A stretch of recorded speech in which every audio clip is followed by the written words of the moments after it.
பேரறிவாளன் லா படித்து வழக்கறிஞராகியுள்ளார். அவரது வழக்கறிஞர் பட்டத்தை தடை செய்ய காங்கிரஸ்காரர்கள் துடிப்பது தவறு. புதிய கட்சி தொடங்கிய மகாத்மா ஸ்ரீனிவாசன் சில நாட்களுக்கு முன்பு காங்கிரசிலிருந்து விலகி மதுரையில் மதசார்பற்ற சோசியலிச காங்கிரஸ் என்ற புதிய கட்சியை துவங்கி சென்னை கோயம்பேட்டில் உள்ள சிம்சன் ஹோட்டலில் பத்திரிகையாளர்களை கட்சியின் தலைவர் மகாத்மா சீனிவாசன் சந்தித்தார். பின்பு பேசிய அவர், கடந்த 30 ஆண்டுகளுக்கு மேலாக இந்திய தேசிய காங்கிரஸில் மனித உரிமை பிரிவு தலைவராக பணியாற்றி வந்தேன். சில தலைவர்களின் செயல்பாடுகளில் அதிருப்தியுற்று விலகி தனியாக ஒரு கட்சியை உருவாக்கியுள்ளோம். காங்கிரஸ் கட்சியில் மனித உரிமை பிரிவு தலைவராக பதவி வகித்து வந்தேன். கட்சியில் சில மூத்த நிர்வாகிகளின் செயல்பாடுகள் எங்களுக்கெல்லாம் கடும் அதிருப்தியை ஏற்படுத்துவதாக உள்ளது.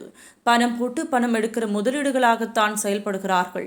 ராகுல் காந்தி மட்டுமே கட்சிக்காக அர்ப்பணிப்போடு பணியாற்றுகிறார். ஆனால் அவரை ஏமாற்றிக் கொண்டு செயல்படும் மூத்த தலைவர்கள் சிலரது நடவடிக்கை அதிருப்தி தருவதாக உள்ளது. அதனால் காங்கிரசிலிருந்து ஒவ்வொருவராக வெளியேறி வருகின்றனர். தமிழகம் முழுவதும் பாத யாத்திரை, சைக்கிள் பயணம் சென்று ராகுல் காந்தியின் பெயர் புத்தகத்தில் இடம்பெற்ற எனக்கு மதுரை மேலூர் தொகுதியில் சீட் கிடைப்பதாக இருந்தது. அதை மாணிக்கம் தாகூர் தான் கடைசி நேரத்தில் தடுத்து விட்டார். இப்படி கட்சிக்காக உழைப்பவர்களை எல்லாம் ஓரம் கட்டும் வேளையை ஒரு கூட்டம் பார்த்து கொண்டிருக்கிறது. இவர்கள் மீது நடவடிக்கை எடுக்க தவறிவிட்டது தலைமை.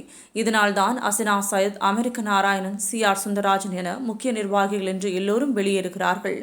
ஒவ்வொரு செங்கலாக உதிர்ந்து கொண்டிருக்கிறது என்று 31 ஆண்டுகள் சிறை வாழ்க்கை வாழ்ந்து வெளிவந்திருக்கும் பேரறிவாளன் லா படித்த வழக்கறிஞராகியுள்ளார். அவரது வழக்கறிஞர் பட்டத்தை தடை செய்ய காங்கிரஸ்காரர்கள் துடிப்பது தவறு என்றும், காங்கிரசிலிருந்து பிரிந்த அதிருப்தியாளர்களை எல்லாம் ஒருங்கிணைப்பதுதான் எனது முதல் கட்ட பணி என்றும், தொண்டர்களுக்கான கட்சியாக எனது கட்சி செயல்படும்.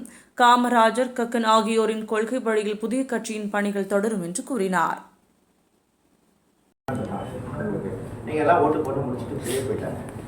எலெக்ஷன் கமிஷன் இருக்கும், அந்த மிஷினை அப்போவே சீல் வைக்கிறதுக்கு முன்னாடி மொத்தம் 1000 ஓட்டு இருக்குது. உள்ள 1000 ஓட்டு தான் மொத்தம் போலிங் ஆக வேண்டியது. ஆனால் ஓட்டு போலிங் 85, 850 ஓட்டு போலிங் ஆயிருக்குன்னா அந்த 25 கட்சி நின்று இருக்கு சுயேட்சையோட சேர்த்து சொன்னீங்கன்னா அந்த 25 ரிசல்ட்டையும் ஒரு சின்ன பொட்டுக்கட்டில் பெட்டி கேஷ் மாதிரி ஒரு கம்ப்யூட்டர்லேயே எவ்வளோ வியாபாரம் ஆனதுன்னு பார்க்க முடியும்.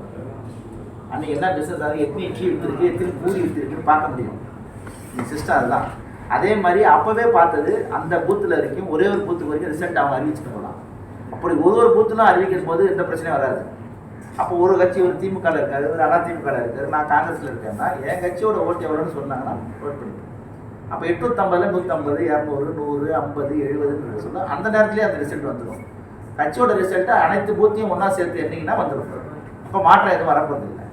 எப்படி நம்பிக்கை இல்லாமல் 10 நாள் எடுத்துன்னு போய் அதுவே பாதுகாத்து 10 நாளுக்கு அப்புறம் அது சொல்ல வேண்டிய அவசியம் என்னன்னு ஒரு கொஸ்டின் இருக்கும். அந்த கொஸ்டின்னால நான் என்ன நினைக்கிறேன்னா, இந்த தேர்தலில் வெற்றி வாய்ப்புகள் பிஜேபி அதிமுக சாதகமாக இருக்க வாய்ப்பு இருக்குன்னு என்னோட. ஓகே.